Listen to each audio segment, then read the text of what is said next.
Buenos días, soy Corsino Rey, médico de la UBI pediátrica del Hospital Universitario Central de Asturias y voy a dar la clase de ventilación mecánica en situaciones especiales. Concretamente, en esta clase vamos a tratar tres procesos: el asma, la bronquiolitis y la displasia broncopulmonar. Revisando un poquito la fisiopatología, como podéis, como todos conocéis, el estatus asmático se caracteriza por una situación de broncoespasmo, edema de la mucosa y aumento de secreciones que al final lo que hace es obstruir las vías respiratorias y provocar un aumento en la resistencia a la entrada del aire. Ya sabemos que cuando en las vías respiratorias hay aumento a la resistencia de entrada del aire, es mucho más fácil introducir el aire en el pulmón que sacar el aire del pulmón, expulsar el aire del pulmón. Por tanto, esta situación nos lleva a un atrapamiento aéreo que da lugar a una situación de hiperinsuflación dinámica. Como vemos aquí, atrapamiento aéreo, aire que entra dentro del pulmón y que no consigue salir de ese pulmón. Ese aire va quedando y da lugar a una PEP o PIP intrínseca que nosotros no deseamos, pero que se genera automáticamente como consecuencia de ese atrapamiento. A su vez, ese aire que queda dentro del pulmón genera un aumento en el espacio muerto. Estas dos situaciones, la PIP intrínseca y el aumento del espacio muerto, nos conduce a una situación de hipercapnia. Y a su vez, si este atrapamiento aéreo fuera exageradamente grave, habría un momento en que daría lugar a una situación de compresión externa del corazón y a una alteración hemodinámica derivada de una situación de taponamiento cardíaco con bajo gasto cardíaco, etcétera, etcétera. Por tanto, ¿cuáles son los puntos claves en el manejo del asma? Por supuesto, hay que evitar la ventilación mecánica. Yo creo que el primer mensaje que debemos de transmitir, y lo vamos a transmitir en todas estas patologías, es que como mejor están los pacientes es respirando espontáneamente. Cualquier optimización del tratamiento que nos permita evitar la ventilación mecánica, pues por supuesto que es mandatoria, ¿no? Y el tratamiento va encaminado a disminuir las resistencias de los bronquios y de los bronquiolos, ¿no? Por tanto, todo tipo de medicaciones que nos produzcan broncodilatación, broncodilatadores, inhalados, fundamentalmente, en algún caso podrían ser intravenosos, nebulización continua de los mismos, corticoides al revés, fundamentalmente intravenosos, otros medicamentos que se utilizan muchas veces ya en situaciones un poco como rescate, ¿no?, como el sulfato de magnesio, la ketamina o los gases anestésicos, y el Heliox, que no produce broncodilatación, por supuesto, pero lo que puede facilitar el Heliox es una disminución en la resistencia a la entrada de aire por esas vías aéreas que están tan estrechadas. La ventilación no invasiva sería la primera parte de soporte respiratorio. Existen varios trabajos ya publicados, incluso ensayos clínicos, donde se demuestra que la ventilación no invasiva es muy eficaz en el tratamiento del asma. Y nosotros, en nuestra experiencia, podríamos decir que es una de las patologías o la patología en la que consideramos que más aplicación tiene la ventilación no invasiva y más mejoría produce en este tipo de pacientes, ¿no? En determinadas situaciones podríamos valorar el aplicarle ventilación no invasiva con Heliox, aunque habitualmente utilizando la ventilación no invasiva, por supuesto manteniendo los broncodilatadores a través de esa ventilación no invasiva, conseguimos rescatar a estos pacientes y no es necesario continuar con más tratamientos. Ya digo que habitualmente en 24 o 36 horas la ventilación no invasiva consigue sacar a los pacientes de una situación de gran dificultad en el asma, en el estatus asmático, en el asma grave, a una situación ya en la que el paciente puede salir a la planta de hospitalización. La ventilación mecánica siempre tiene que ser la última opción. La ventilación mecánica introduce un cuerpo extraño en la vía respiratoria, con lo que puede empeorar el broncoespasmo, y dependiendo de la serie sabemos que la mortalidad es elevada, puede llegar incluso en las peores series hasta un 38%. ¿Por qué? Bueno, pues porque tiene peligros importantes como son el barotrauma. Si intentamos ventilar a volúmenes pulmonares de capacidad pulmonar total, tenemos riesgo de producir barotrauma. El atrapamiento aéreo, que ya hemos comentado, por la dificultad en la salida del aire, y si ese atrapamiento aéreo, si esa hiperinsuflación, si esa PIP intrínseca aumenta, podríamos llegar, como decía, a una situación extrema de depresión hemodinámica por dificultad al gasto cardíaco en situación de taponamiento cardíaco. Por tanto, todos nuestros objetivos, y es en lo que vamos a enfocar el resto de la charla, van a ir, cuando tenemos a un paciente en ventilación mecánica con asma, a evitar el atrapamiento, a facilitar la salida de aire, llegando incluso a situaciones de hipoventilación controlada para tratar de evitar ese atrapamiento.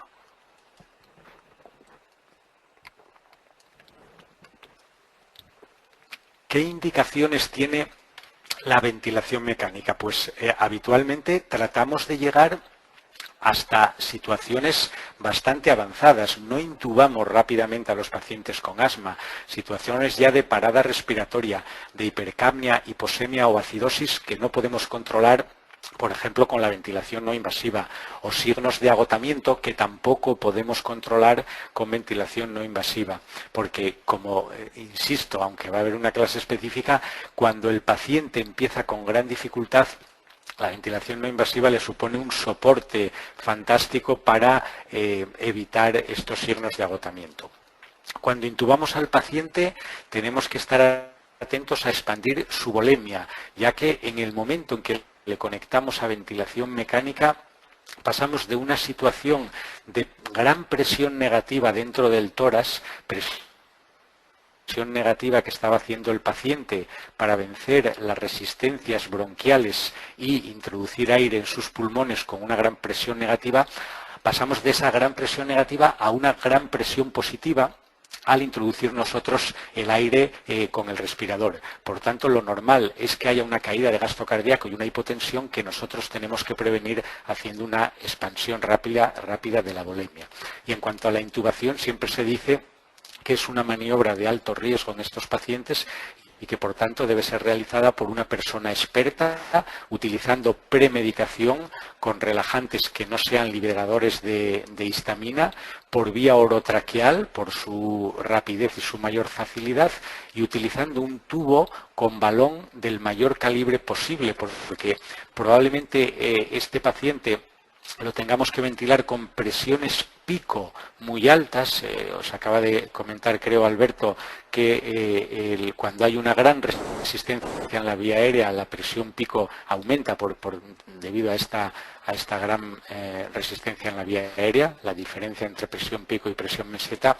Por tanto, debemos de tratar de tener un tubo de gran calibre, del mayor calibre posible y con balón, para que el tubo produzca poca resistencia y que el balón evite las fugas a esas presiones tan elevadas. ¿Cuáles son los objetivos de la ventilación mecánica en el paciente asmático? Ya lo hemos venido adelantando. Tenemos que sacar todo el aire del paciente para así reducir la hiperinsuflación dinámica. Por tanto, nuestro objetivo es tener tiempos expiratorios alargados, mantener la expiración con tiempos altos. Y para eso tenemos dos posibilidades. Podemos disminuir la frecuencia respiratoria, por tanto, cada ciclo durará más y por tanto, lo vamos a ver ahora, el tiempo expiratorio será también más alargado, o podemos directamente aumentar dentro de cada ciclo el tiempo expiratorio. Claro, ello va a conllevar en esa circunstancia que el tiempo inspiratorio disminuya y por tanto vamos a tener menos tiempo inspiratorio para introducir el aire dentro del paciente. Vamos a centrarnos en esto porque realmente este es el objetivo fundamental en la ventilación del paciente asmático, y si conseguimos explicar bien cómo podemos lograr el aumento del tiempo expiratorio, pues digamos que esta clase prácticamente ya quedaría bastante resuelta, ¿no? Aquí tenemos las dos opciones. La opción A, tenemos a un paciente que está con una frecuencia respiratoria de 16 ciclos por minuto. Aquí lo vemos. Este paciente tiene este tiempo inspiratorio y este tiempo expiratorio. Bien, yo creo que ya todos tenéis claro que esto es una curva de flujo-tiempo y que este paciente está siendo ventilado en ventilación controlada por volumen. Tenemos en la fase inspiratoria una onda cuadrada de flujo constante. Tenemos aquí una pausa en la que no hay ni flujo de entrada ni flujo de salida. Y tenemos aquí la parte expiratoria en la que hay una salida rápida de aire que luego se va enlenteciendo. Y como ya habéis visto en la clase anterior, en las pantallas de los respiradores, ya nos damos cuenta que cuando comienza el siguiente ciclo, aquí sigue habiendo flujo expiratorio.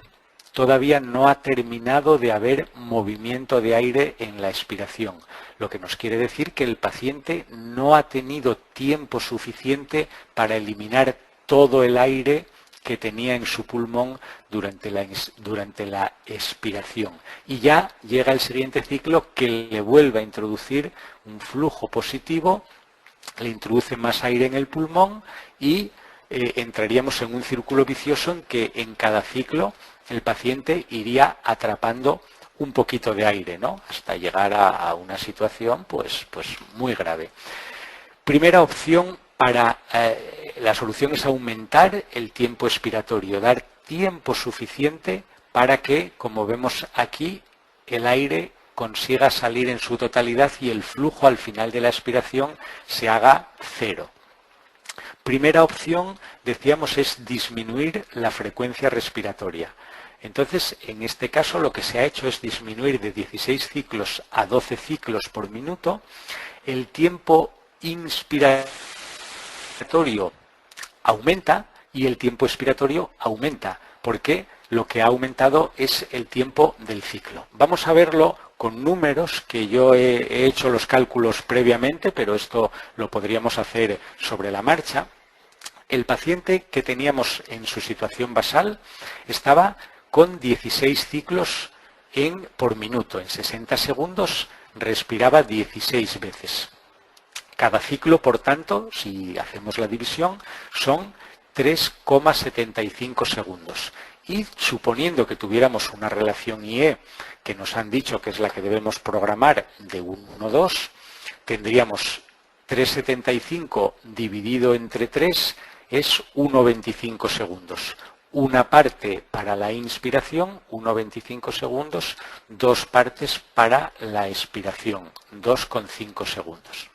Bien, si bajamos la frecuencia respiratoria, como hemos visto en la gráfica, de 16 a 12, entonces ya la división es 60 segundos entre 12 ciclos. Ya no tenemos 3,75 segundos por ciclo, sino que tenemos 5 segundos por ciclo. Con la misma relación IE, 1,2, tendríamos que 5 dividido entre 3 es 1,66, con lo que tendríamos 1,66 segundos para la inspiración y 3,33 segundos para la expiración.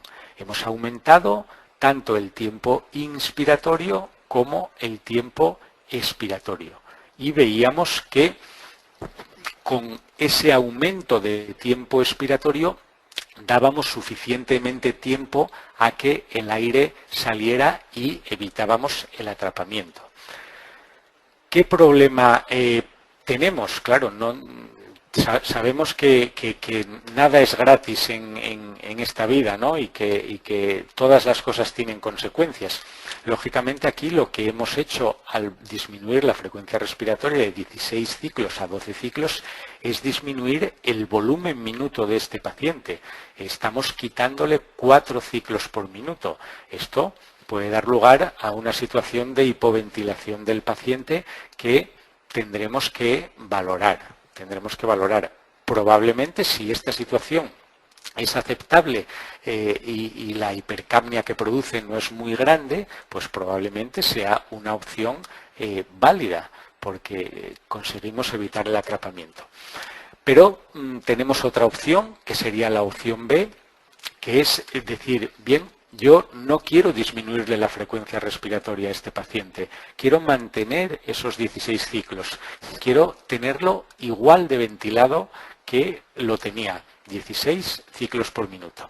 Entonces, aquí estoy, como veis, en la misma situación de arriba, no tengo tiempo suficiente para dejar salir el aire, pero entonces lo que hago es, en vez de disminuir la frecuencia, lo que hago es aumentar el tiempo expiratorio a costa de disminuir el tiempo inspiratorio. Es decir, el tiempo de ciclo lo mantengo, pero la parte expiratoria la aumento y claro, si mantengo el tiempo de ciclo, al aumentar la parte expiratoria tengo que disminuir la parte inspiratoria.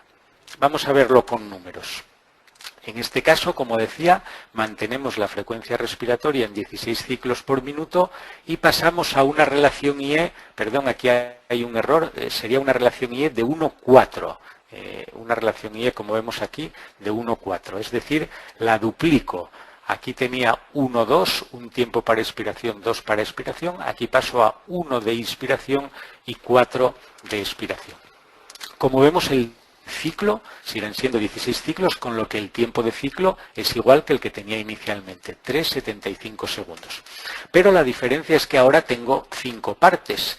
Tengo que dividir el tiempo de ciclo, 3,75, entre estas 5 partes. Una es para la inspiración, 0,75 segundos, 4 son para la expiración, 3 segundos.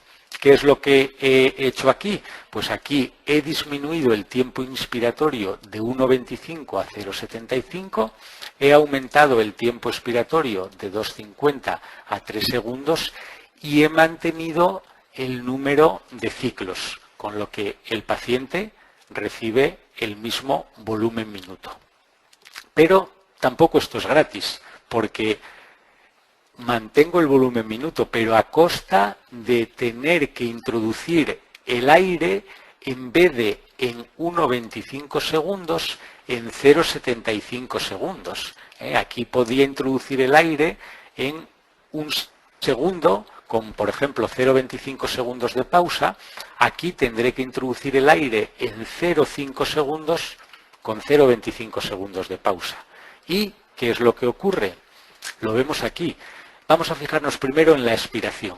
Ese aumento de tiempo expiratorio prácticamente permite la eliminación del aire y probablemente el paciente no tenga atrapamiento. Quizás tenga que valorar el alargarlo todavía un poquito más, ¿no? Porque puedo tener duda de que aquí todavía se genere un poquito de atrapamiento. Podría hacer la maniobra que creo que ya os han explicado de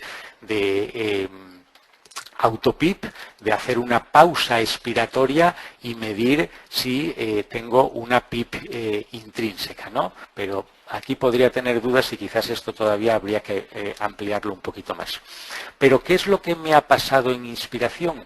Que, como digo, tengo menos tiempo para introducir el aire. Al tener menos tiempo para introducir el aire, tengo que introducirlo a mayor velocidad.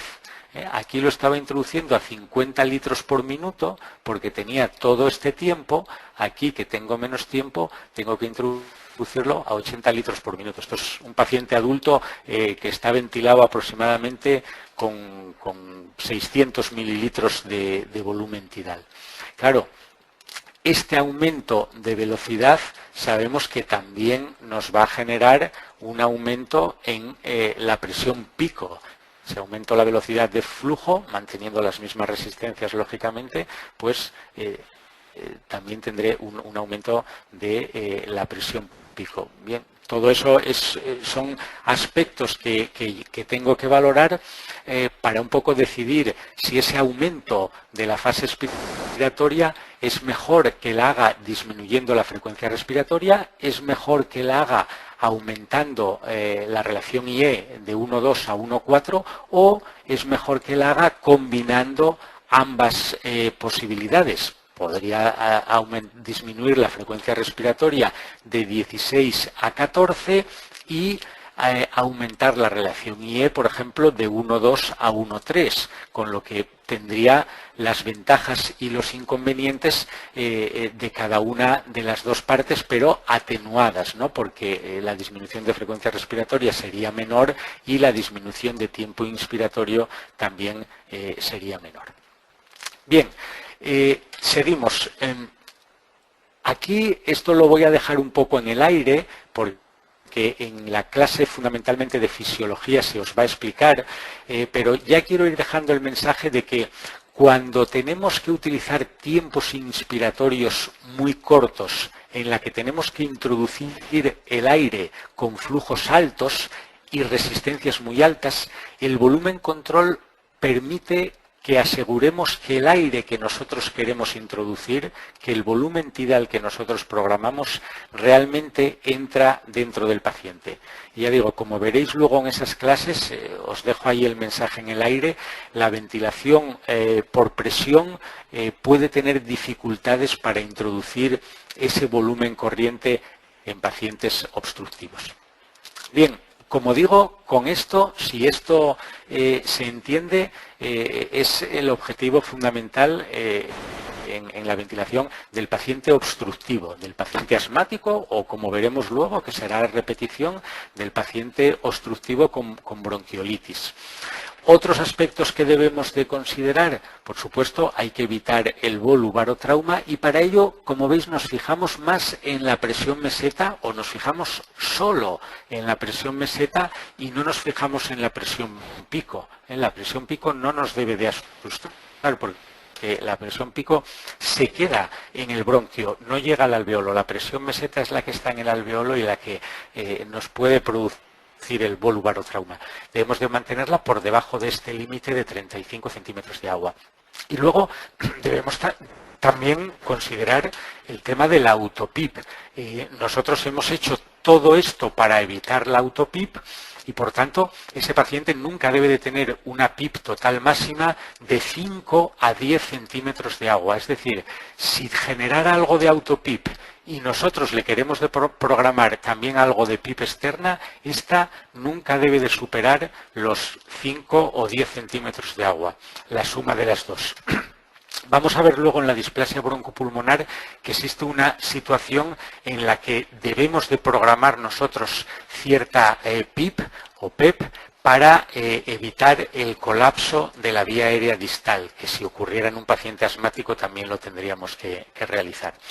Y por último, si porque tenemos tiempos inspiratorios muy cortos, el volumen que tenemos que introducir produjera presiones muy altas, lo que podemos hacer es una hipoventilación controlada, disminuir los volúmenes que nosotros introducimos para que la presión meseta no nos supere estas cifras y tener al paciente en una hipercapnia permisiva similar a la que os explicarán cuando se hable del síndrome de dificultad respiratoria aguda. ¿Cómo programamos al paciente? En principio, como hemos comentado, volumen probablemente sea mejor que la presión, modo controlado en una situación de estatus asmático y si al paciente lo tenemos en hipercapnia permisiva deberíamos de tenerlo relajado. Ya hemos dicho que los tiempos expiratorios tienen que estar muy alargados, 1,3 a 1,5, con frecuencias respiratorias bajas. Ya hemos comentado también el límite que debemos de poner a la presión meseta y inicialmente no pondríamos PEP porque entendemos que el paciente está generando autopep y que por tanto no necesitaríamos poner PEP. Medimos la autopep y al final podríamos programar una PEP de tal forma que si el paciente tiene algo de autopep, la PEP total máxima no supere, como decía, estas cifras, ¿no? Si el paciente no tiene autopep, pues podemos programar la PEP que nos han dicho que debemos de programar siempre de 5 centímetros de agua. Y también, como os adelantaba previamente, si sospecháramos un problema de cierre de la vía aérea distal en expiración, algo muy típico en la displasia broncopulmonar y que podría pasar también en algún paciente obstructivo muy lactante, en lactantes pequeñitos, entonces habría que programar una PEP externa que fuera entre el 80 y el 100% del autopep que se genera. La FiO2, si tenemos problemas de oxigenación, podemos aumentar la FiO2, sería preferible su elevación a la PEP, siempre procurando no pasar del 60%. Utilizar tubuladuras rígidas y poco distensibles, ya que vamos a ventilar con presiones pico muy elevadas. Si utilizamos tubuladuras distensibles, cuando estemos en la fase inspiratoria introduciendo el aire a presión alta, la distensibilidad de la tubuladura puede hacer que parte del aire se quede en ella. Por tanto, este es el paciente en general. Debemos de utilizar tubuladuras poco distensibles, pero en este tipo de pacientes debemos de ser especialmente cuidadosos. Y como ya comenté antes, hay situaciones en las que podemos valorar la utilización de hipercapnia permisiva por necesidad de hacer una hipoventilación controlada. Pasamos a la bronquiolitis, que como vamos a ver presenta características muy similares a las del asma. Pero además quizás las secreciones y el edema de la mucosa pues son todavía más importantes, ¿no? Y que en muchas ocasiones hay un componente de afectación alveolar por el virus respiratorio sincitial que puede llegar a producir un síndrome de dificultad respiratoria aguda. Por tanto, la bronquiolitis tiene el patrón obstructivo, que sería el típico del asma, pero también tiene a veces un patrón restrictivo, que sería el típico del CDRA, o en muchas ocasiones un patrón mixto que combina ambas patologías, ¿no?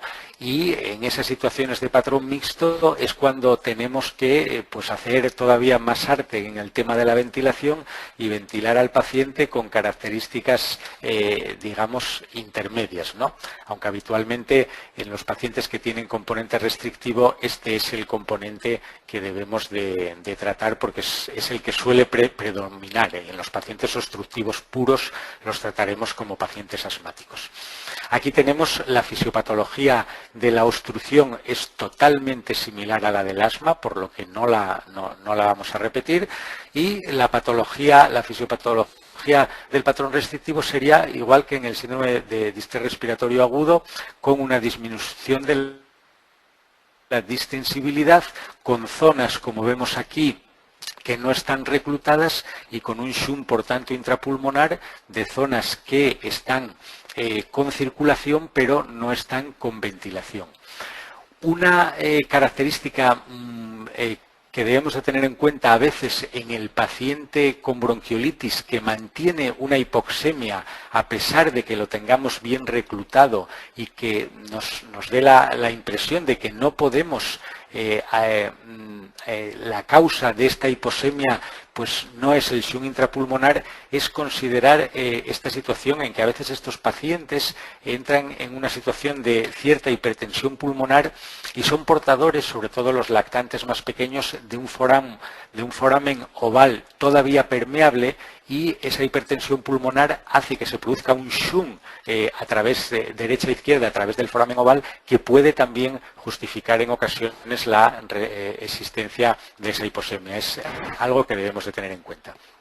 Al igual que decíamos en el asma, la ventilación mecánica convencional es muy problemática en la bronquiolitis y, por tanto, nuestro objetivo fundamental es evitarla.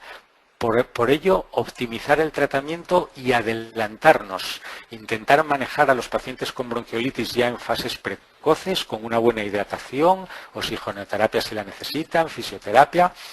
Insisto, como insistí antes en el asma, en la ventilación no invasiva, va a permitir que muchos pacientes que antes terminaban en ventilación mecánica ahora no tengan necesidad de llegar a ventilación mecánica, y el añadir el Helios a la ventilación no invasiva podría ser útil en determinados casos, aunque en nuestra experiencia habitualmente simplemente con la ventilación no invasiva se rescatan la mayoría de los casos. Bien, dependiendo de lo que predomine en ese paciente con bronquiolitis, tendríamos diferentes indicaciones iniciales o alternativas de soporte respiratorio. Por ejemplo, en el lactante, en el que predominan las apneas, pues utilizaríamos ventilación no invasiva en una fase inicial y convencional como alternativas, y con esta no conseguimos controlar las apneas. Situaciones de gran dificultad respiratoria, taquipnea, gran distrés, el paciente se agota, esa misma pauta no invasiva convencional. Tipo 2, es decir, el paciente obstructivo, similar al asmático que acabamos de ver, o un tipo 1 leve, sería la misma estrategia. Y ya en el tipo 1 grave, donde ya se comentará, es donde la ventilación no invasiva tiene más fracaso, pues en un paciente con bronquiolitis con un síndrome de distrés respiratorio agudo grave, tendríamos que utilizar inicialmente la convencional con la BAFO como alternativa, y en el tipo 1, en el que además existe una fuga aérea, tipo 1 grave con fuga aérea, la indicación inicial sería la BAFO precoz, mientras que la ventilación mecánica convencional sería utilizada como alternativa. ¿Qué debemos de hacer? Lo que ya hemos comentado, ¿no? y lo que siempre hemos dicho. Presiones. Hay que evitar el barotrauma. Volumen control igual que presión control. Si el paciente es un paciente obstructivo, ya lo hemos adelantado en la pregunta que creo que me había realizado Patricia, ¿no? Incluso en lactantes pequeñitos, si tienen un patrón obstructivo, pensamos que el volumen control asegura el aire que introducimos en el paciente, y nosotros lo preferimos a el presión control. El límite de presión meseta que ya conocemos, y en cuanto a la PEP, pues tenemos que seguir lo que también hemos comentado. Si es un paciente obstructivo, inicialmente, como en el asma, no pondríamos PEP, ya que pensamos que va a tener cierto grado de autopep, y entre la PEP que programemos y la autopep nunca deberíamos de pasar de 5 o 10, pero claro, en la bronquiolitis, si el paciente es un paciente restrictivo y ya tiene un SDRA, entonces tenemos que utilizar la PEP que necesitemos para reclutar ese pulmón y para tener bien oxigenado al paciente, que es la PEP que nos comentarán en las clases de síndrome de distrés respiratorio agudo. Utilizaremos volúmenes corrientes de 7 o incluso menores para no generar grandes presiones si el paciente es obstructivo, y si el paciente es restrictivo en el CDRA, pues tampoco generar grandes presiones meseta, ¿no? El tiempo, esto es igual que el asmático, reducir el atrapamiento con frecuencias respiratorias bajas o con tiempos expiratorios muy alargados, con IES entre 1,3 y 1,5, y estrategia de hipercapnia permisiva si fuera necesario, con PCO2 de 60-70, manteniendo siempre un pH por encima de 7,2. También se explicará si necesitamos administrar bicarbonato para mantener este pH, lo podríamos administrar. Y luego, oxigenación, intentar mantener una saturación transcutánea, como decíamos también previamente, por encima del 90%, con una FiO2 inferior a 0,6. Pasamos a la obstrucción crónica al flujo, la displasia broncopulmonar. Y aquí también solamente quiero comentar una idea muy concreta. Que es un poco específica de este tipo de pacientes, aunque a veces, como también adelantaba, lo podríamos observar en algún paciente o un lactante pequeñito con bronquiolitis, ¿no? o con crisis asmáticas también, pacientes que ya las tienen desde edades muy tempranas. Y es el problema que se produce de la obstrucción de las vías aéreas distales en estos pacientes con displasia broncopulmonar. Vamos a intentar explicarlo con unos gráficos. Aquí estamos viendo lo que sería la cavidad torácica, sería esto de un paciente, y aquí vemos la vía aérea.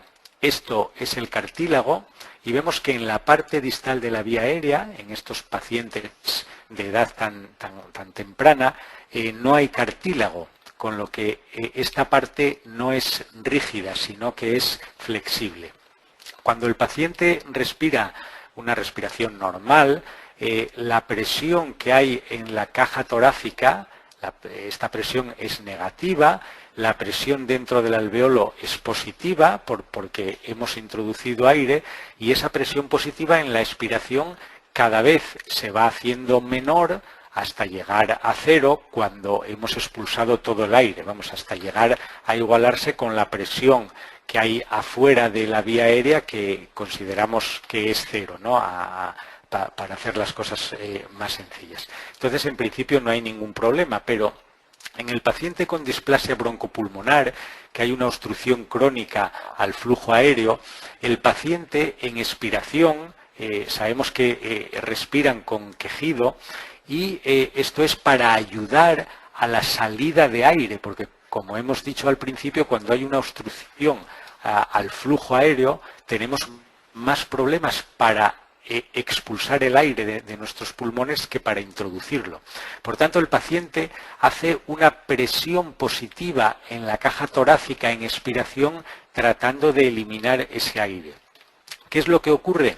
Que bien, cuando hay aire dentro del alveolo, pues la presión, bueno, aquí era más 2 porque ya quedaba muy poco aire, aquí es más 6 porque todavía queda más aire, pero a medida que se va expulsando aire, esta presión baja, más 6, baja más 4, baja más 3. Entonces, cuando llega a más 3, la presión que hay externa en la caja torácica es superior a la presión que hay interna, y como no hay cartílago, como la vía aérea es colapsable, esta presión externa nos colapsa la vía aérea, de tal manera que se cierra la vía aérea y no deja eliminar todo el aire. Aquí todavía hay aire que estaba generando una presión de más 3, pero en el momento en que llega a más 3, insisto, como la de fuera es superior, se cierra y ya no puede eliminar más aire. Y por tanto, ese aire que se va atrapando nos va a generar una autopep. Aquí lo vemos, aquí vemos que el paciente otra vez aquí ya con la vía aérea cerrada. En el momento en que la vía aérea, la presión es de menor que la que hay en la pared torácica, es de más 3 y aquí es de más 4, se cierra, y por más que alarguemos la expiración, que nosotros decíamos bien en el paciente asmático, para evitar el atrapamiento, lo que tenemos que hacer es alargar la expiración. Pero aquí da igual que alarguemos la expiración, porque aquí está cerrada la vía aérea, le damos más tiempo, pero como está cerrada, este aire no sale, ¿no? Por tanto, el flujo aéreo se corta, deja de haber flujo. ¿Cuál es la solución? La solución es que tendríamos que programar una PEP igual o ligerísimamente superior a la presión externa. Por ejemplo, si hablábamos de que la presión externa era de más 4, con una PEP que nosotros programamos de más 5, nunca la presión dentro de la vía aérea va a ser inferior a la presión fuera de la vía aérea, y por tanto nunca se va a colapsar la vía aérea distal, y por tanto, si le damos tiempo suficiente, todo el aire saldrá y no se generará autopip, no se generará hiperinsuflación. Conseguiremos mantener abierta la vía aérea en expiración y, por tanto, el vaciamiento completo del alveolo. Y ahora la pregunta que nos podemos hacer es: ¿y cómo sabemos nosotros qué PIP externa debemos de programar? ¿Cómo sabemos cuál es la presión con la que conseguimos mantener abierto el alveolo? Claro, podríamos decir, bueno, vamos a medir la autopep y vamos a programarle pues el 80 o el 100% del autopep que él genere. Podría ser una buena solución, pero aquí el problema que tenemos es que para medir la autopep hacemos una pausa expiratoria prolongada, ¿no?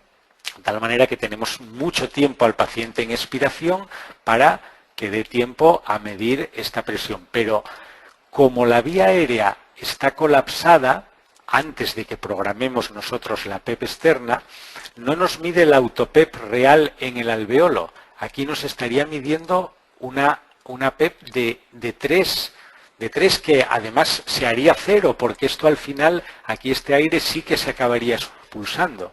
Por tanto, no mediríamos autoPEP real, no mediríamos aquí, vamos a medir siempre por encima de la obstrucción.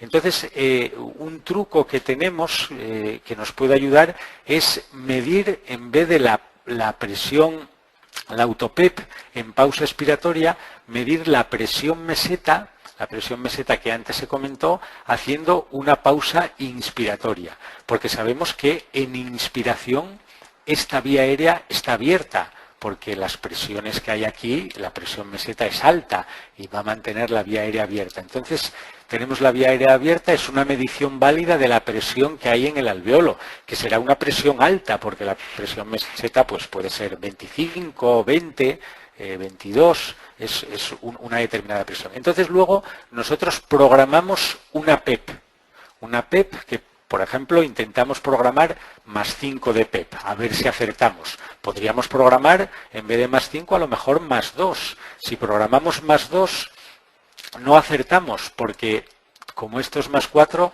la vía aérea iba a estar todavía colapsada. Y al cabo de un rato de haber programado esa PEP, volvemos a medir la presión meseta, la pausa inspiratoria. Claro, tras la subida de la PEP, la presión meseta en principio debe de aumentar lo mismo que hayamos programado nosotros de PEP. Es decir, si hemos programado más 2, la presión meseta aumentará más 2. Si hemos programado más 5, la presión meseta aumentará más 5. Si lo que hemos programado ha sido efectivo, nos mantiene abierta la vía aérea y consigue eliminar todo el aire, pues hemos solucionado el problema de hiperinsuflación dinámica y estos más 5 que hemos programado no se sumarán a la presión meseta porque hemos mejorado la curva de volumen compliance, hemos mejorado la dinámica pulmonar. Por tanto, a pesar de haber subido la PEP, no aumentará la presión meseta y incluso en algunas ocasiones podría disminuir si hemos conseguido el objetivo de abrir la vía aérea en expiración y disminuir la hiperinsuflación. Por tanto, es una maniobra que podemos utilizar para que la autoPIP pues no nos engañe, no nos dé valores reales. Bien, y con esto damos por finalizada la clase. Todas las dudas que se puedan plantear trataremos de resolverlas durante las clases prácticas. Muchas gracias por vuestra atención.